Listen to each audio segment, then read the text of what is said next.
every crime is a wound on the world. We're here to dissect it, layer by layer, to find the truth buried within. This is Anatomy of Crime.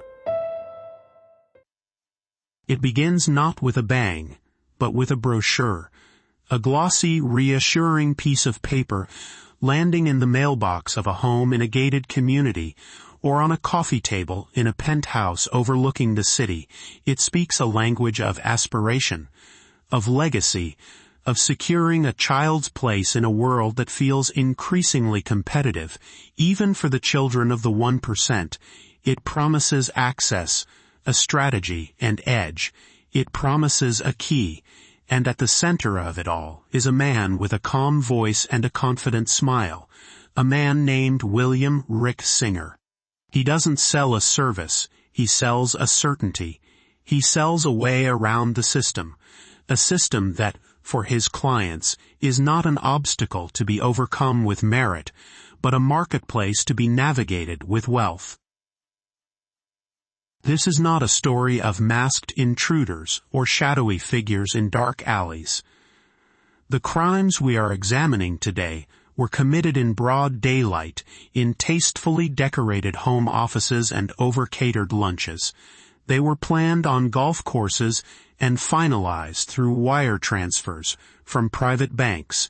This is a story about a different kind of theft.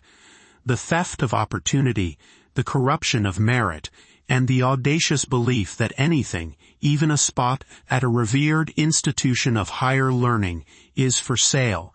For years, Rick Singer operated a sophisticated nationwide conspiracy, enlisting dozens of wealthy parents, university coaches, and administrators in a scheme that systematically defrauded the American college admissions process.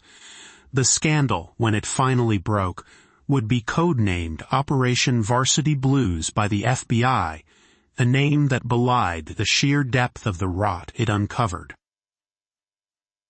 Today, we dissect the anatomy of a white-collar conspiracy.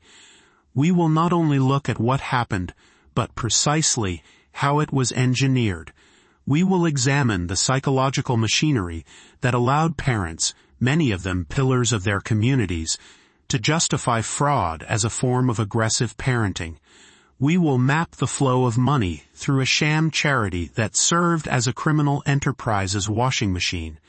And we will trace the intricate web of lies, from photoshopped athletic profiles to rigged standardized tests, that form the very sinew of this crime. This is the anatomy of a heist where the prize wasn't money or jewels, but something far more foundational, a spot at the top, guaranteed. To understand the ecosystem in which Rick Singer thrived, one must first understand the modern pressure cooker of American elite college admissions. It is a world of single-digit acceptance rates, of students engineered from birth with a grueling regimen of AP classes, extracurriculars, and volunteer work, all meticulously curated to appeal to an unseen, unknown admissions officer. For the vast majority, the path is a brutal meritocracy, a competition of resumes and raw talent. But Singer understood that for a very specific clientele, this system was not a ladder to be climbed, but a wall to be bypassed. His genius, if you can call it that, was in identifying and monetizing the profound anxiety of the ultra-wealthy, the fear that their children, despite every advantage, might not measure up. Rick Singer began his career not as a criminal mastermind, but as a high school basketball coach in Sacramento, California. He was known for his motivational speeches, his strategic mind, and his ability to connect with parents. He saw their worries up close. He saw the desperation in their eyes as they contemplated their child's future. Over time, he transitioned from coaching on the court to coaching for life, rebranding himself as a college admissions consultant. In 1992, he founded a private college counseling company, and by 2012, this had evolved into the key, his signature enterprise. He wasn't just another counselor who proofread essays. He presented himself as a guru, a gatekeeper who understood the unspoken rules of the game. His public-facing business, The Key, was legitimate. It offered standard, albeit expensive, college prep services. But behind this facade, Singer operated a much more exclusive, much more lucrative, and entirely illegal enterprise. He called it the side door. He would explain to his wealthy clients that there were 3 ways into an elite university. The front door was the traditional path, earning admission through academic and extracurricular merit. The back door was making a colossal multi-million-dollar donation to the university, a donation so large that the institution might, in turn, look favorably upon an applicant from that family. But the back door was not a guarantee, and it was prohibitively expensive even for the merely rich. Singer offered a third option. The side door was his invention. It was, he promised, a guaranteed admission for a fraction of the cost of the back door. A price tag typically ranging from $100,000 to $500,000. Though some paid much more, it was presented not as a bribe, but as a strategic donation, a clever workaround. The elegance of Singer's pitch was in its framing. He was not a common criminal offering a bribe. He was a savvy consultant, providing a bespoke service, using language his clients understood. He was leveraging assets, finding market inefficiencies, and securing a return on investment. The product was a child's future, and the price was a bargain. He preyed on a specific type of parental fear, the fear of social slippage, the terror that their child might not inherit the same elite status they enjoyed. In a world where a degree from Harvard, Yale, or Stanford is seen as the ultimate status symbol, Singer offered to eliminate the risk of failure. All they had to do was write a check and look the other way. The conspiracy itself was built on 2 primary pillars, 2 distinct methods of fraud, each tailored to exploit a specific vulnerability in the admissions system. The first, and most audacious, was the athletic recruitment scheme. Singer knew that universities set aside a certain number of admission slots for recruited athletes, and that the academic standards for these recruits were often significantly lower than for the general applicant pool. This was his side door. If he could get a non-athlete designated as a recruited athlete, they could bypass the crowded front door entirely. To do this, he needed accomplices inside the universities, the coaches. Over years, Singer cultivated a network of corrupt coaches and athletic department administrators at some of the country's most prestigious schools.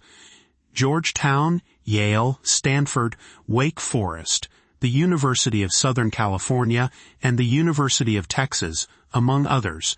The mechanics were deceptively simple. A parent would pay Singer, let's say, $500,000. Singer would then direct that payment, disguised as a donation, to his sham charity, the Key Worldwide Foundation. From that foundation, Singer would then pay off a coach, a donation to their program or a direct kickback.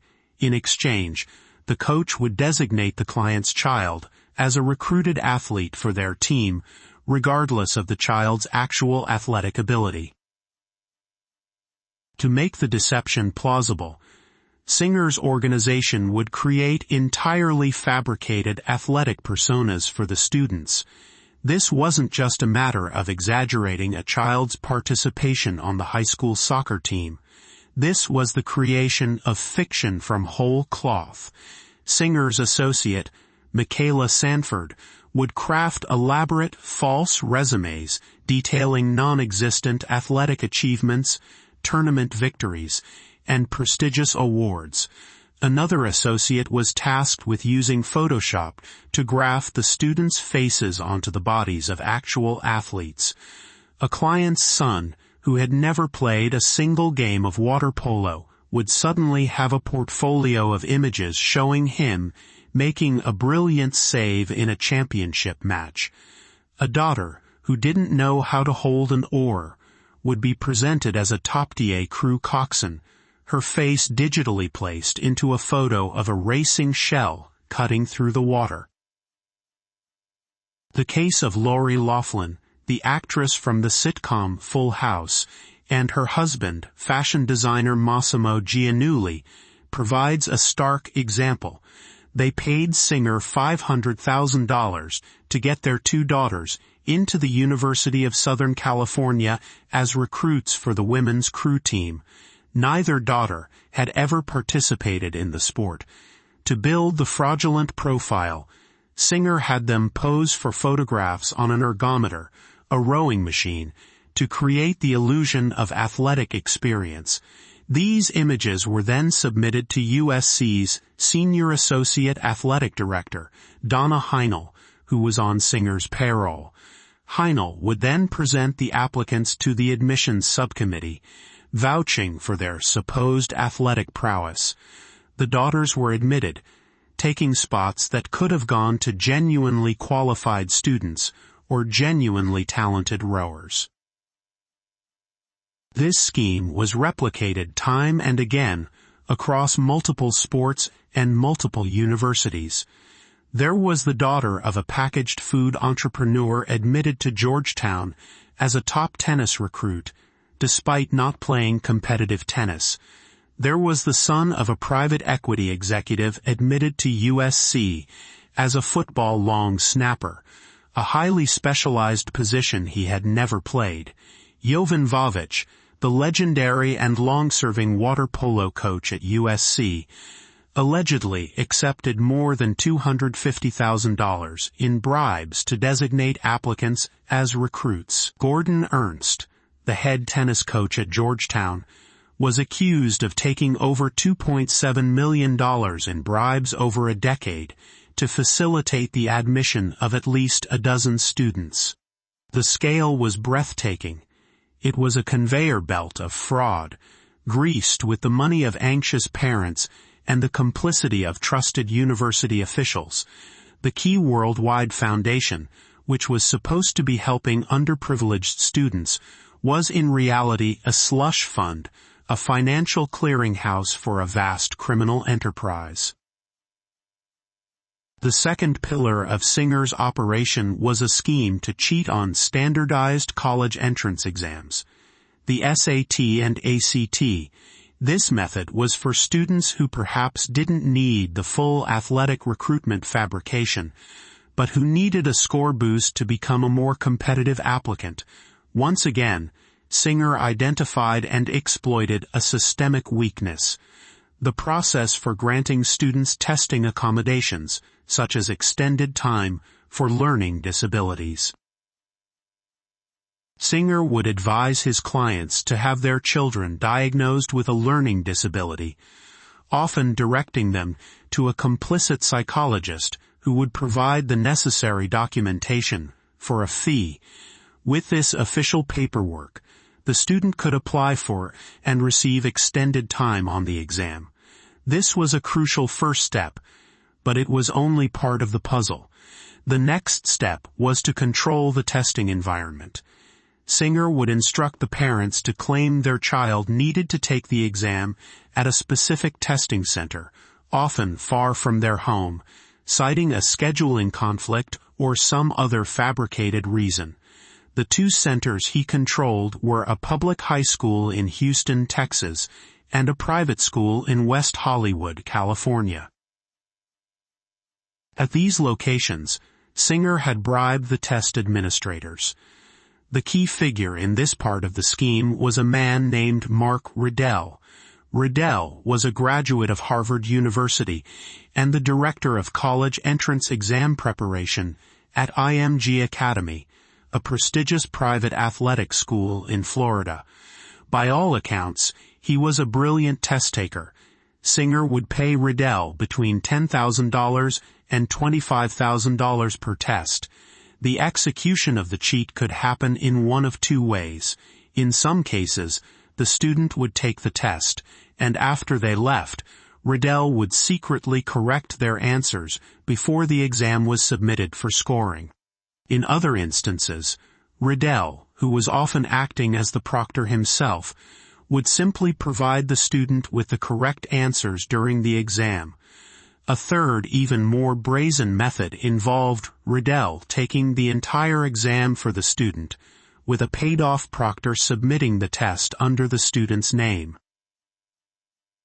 The parents would pay Singer anywhere from $15,000 to $75,000 for this service, a fee disguised, once again, as a charitable donation to the Key Worldwide Foundation. Actress Felicity Huffman, known for her role in Desperate Housewives, paid $15,000 to participate in this scheme for her older daughter. Singer arranged for the daughter to receive double the standard time on her SAT. He then flew Mark Riddell from Florida to the West Hollywood Test Center. After the daughter completed her test, Riddell corrected her answers, boosting her score by an incredible 400 points over her preliminary SAT score. This single act transformed her from a middling applicant into a strong contender for a top university. For years, this complex, two-pronged criminal enterprise ran like a well-oiled machine. Singer was the charismatic hub, connecting the wealthy clients to the corrupt gatekeepers. He was a master of compartmentalization. The parents often didn't know the specifics of who was being bribed.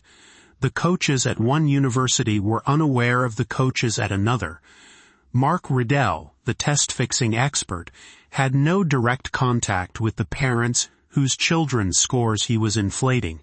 This structure insulated the participants and made the conspiracy incredibly difficult to detect from the outside.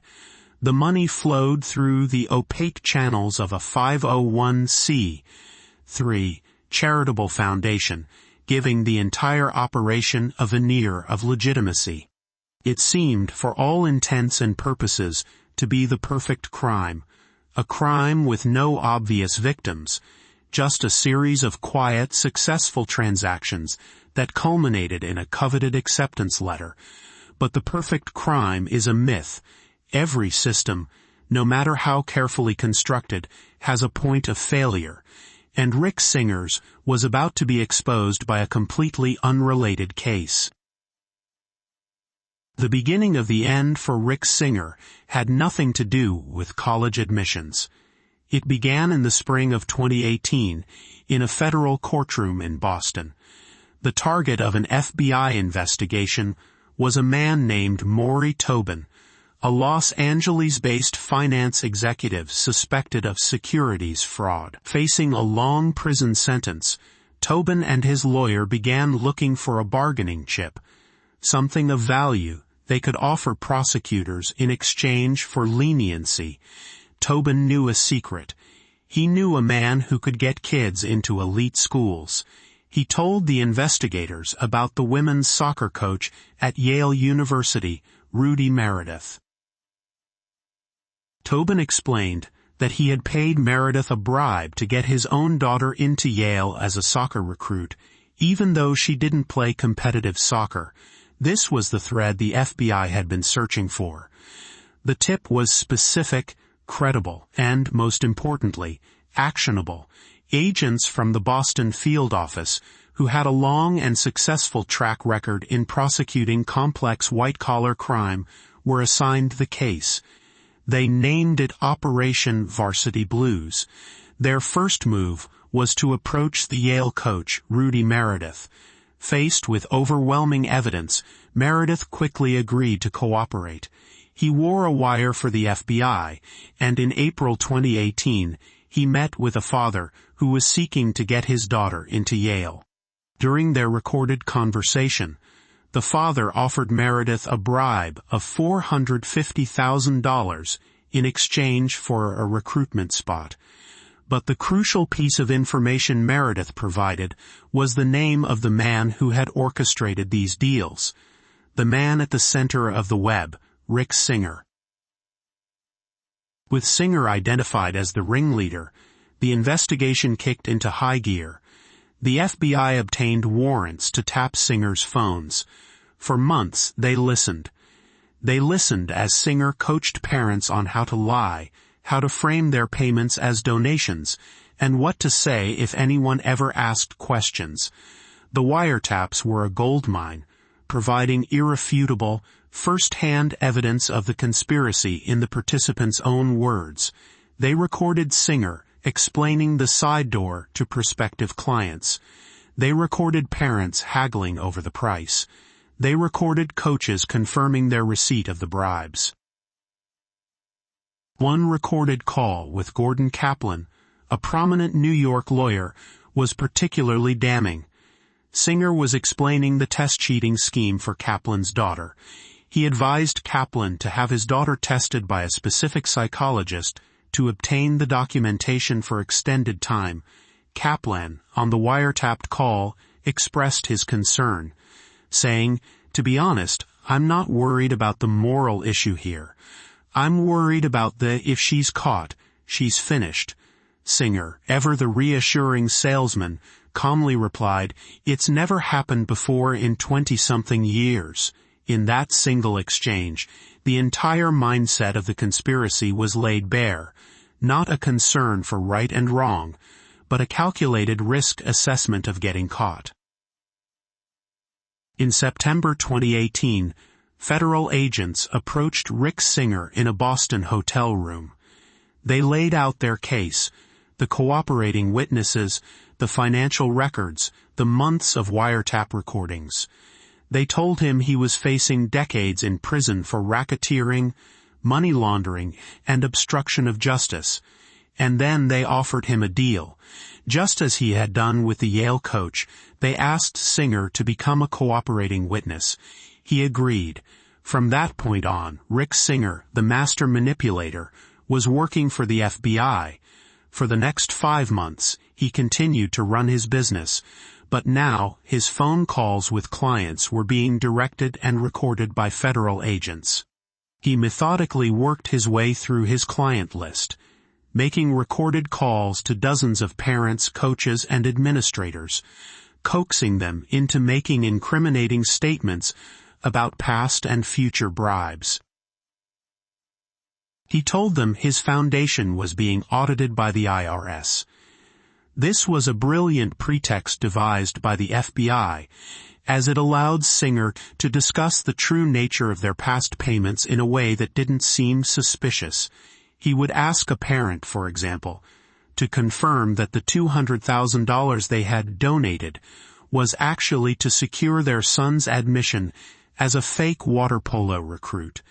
Panicked that the IRS might uncover the scheme, many parents openly admitted to the fraud on the recorded line, creating perfect, self-incriminating evidence for the prosecution.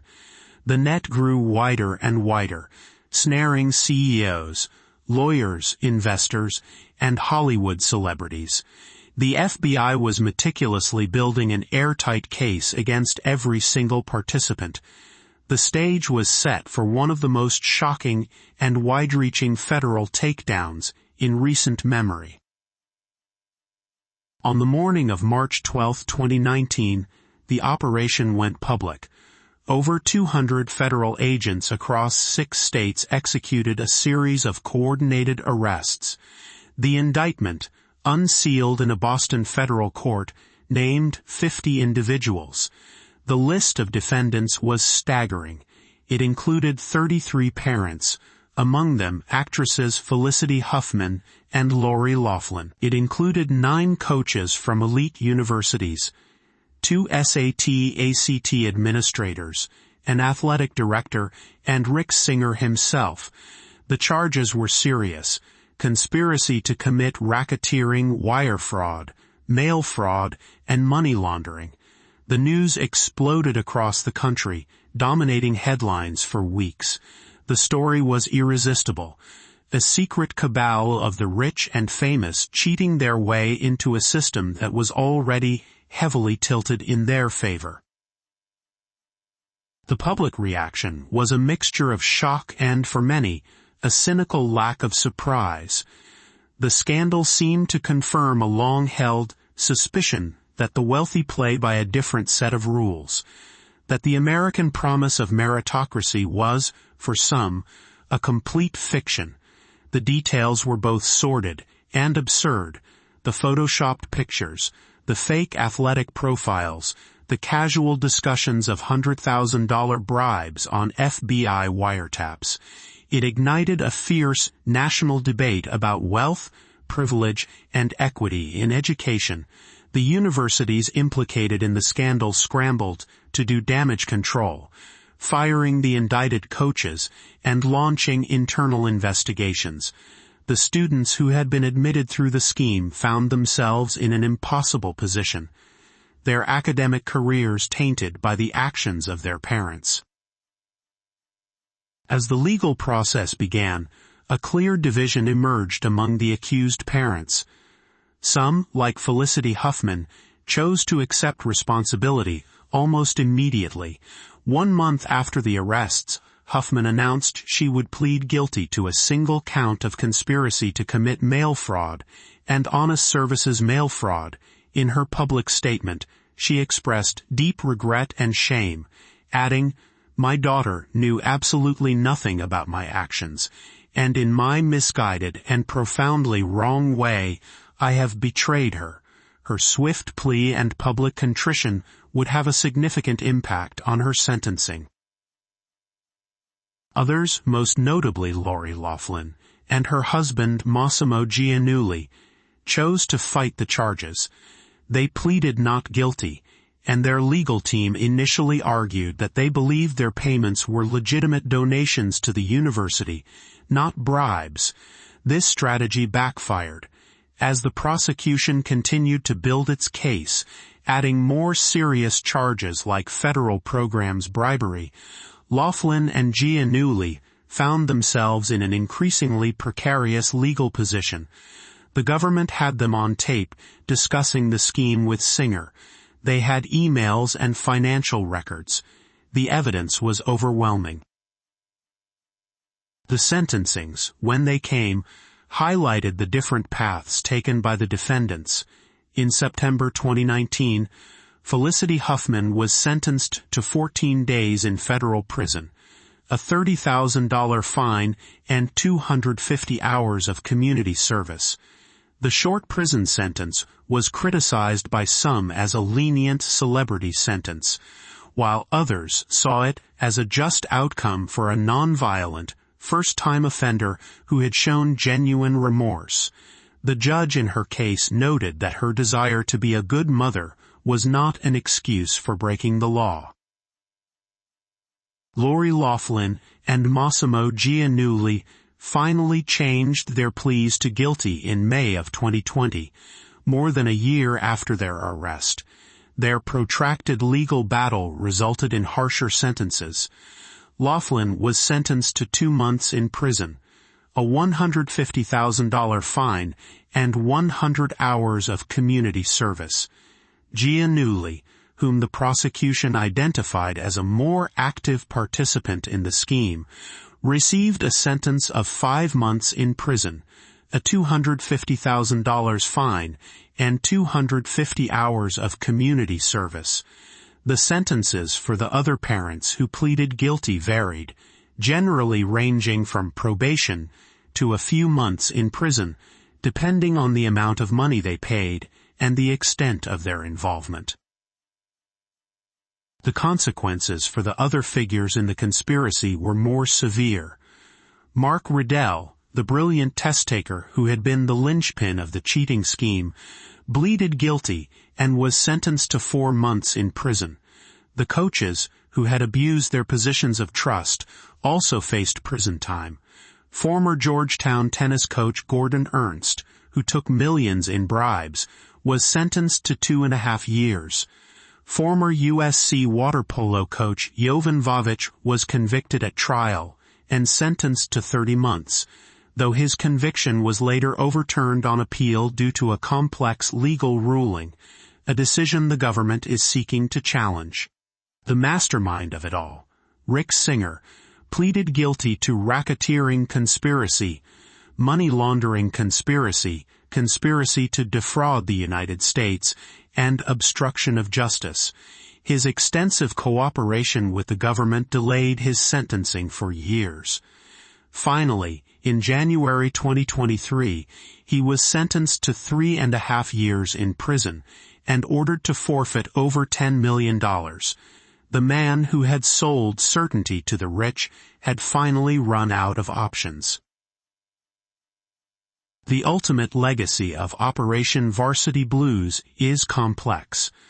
On one hand, it stands as a successful and sweeping federal prosecution, a clear demonstration that the Department of Justice could and would pursue white-collar crime even when it involved the wealthiest echelons of society. It led to the conviction of over 50 individuals and sent a powerful message that such fraud would not be tolerated.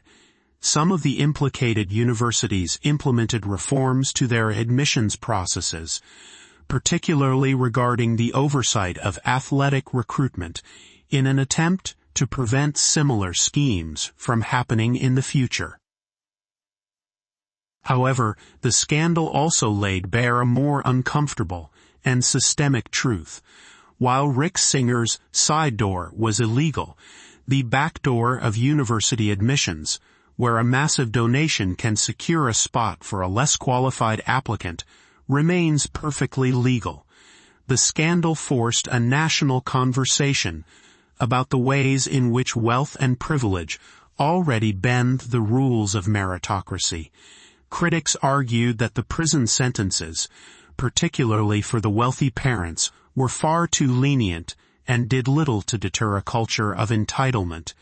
They pointed out that a few weeks in a minimum security prison was a small price to pay for securing a multi-million-dollar lifetime advantage for one's child.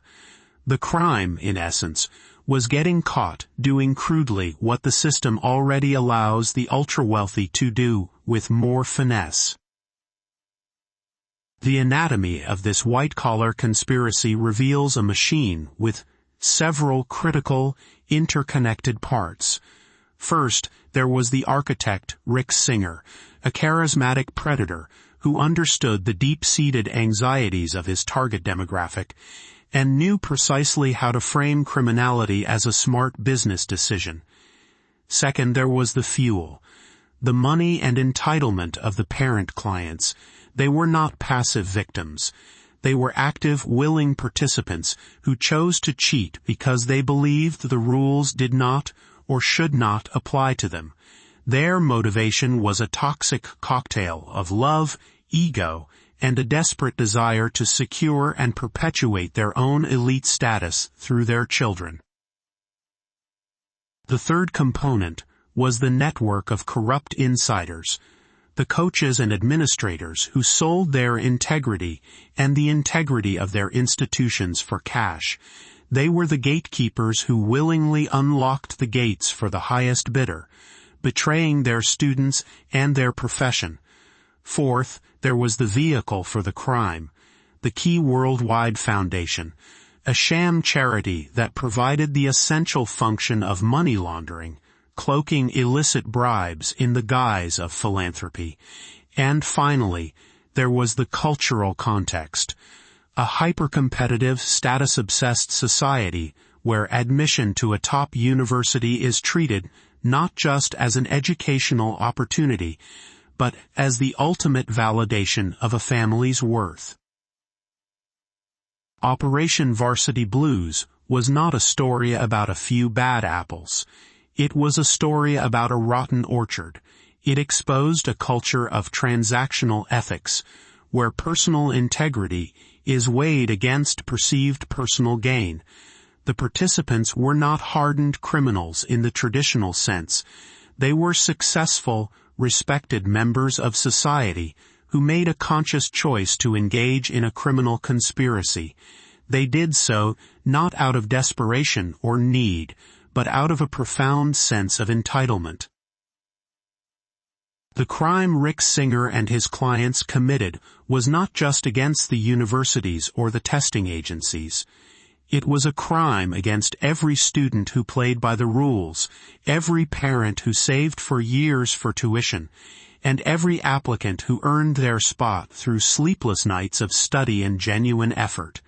It was a conspiracy that attacked the very idea that in America, success should be earned, not bought. The side door they used was built of fraud and paved with money, and while it has now been boarded up, the scandal serves as a permanent and unsettling reminder of the other perfectly legal doors that remain open only to the privileged few. This has been Anatomy of Crime, where the truth is never simple, but always worth seeking.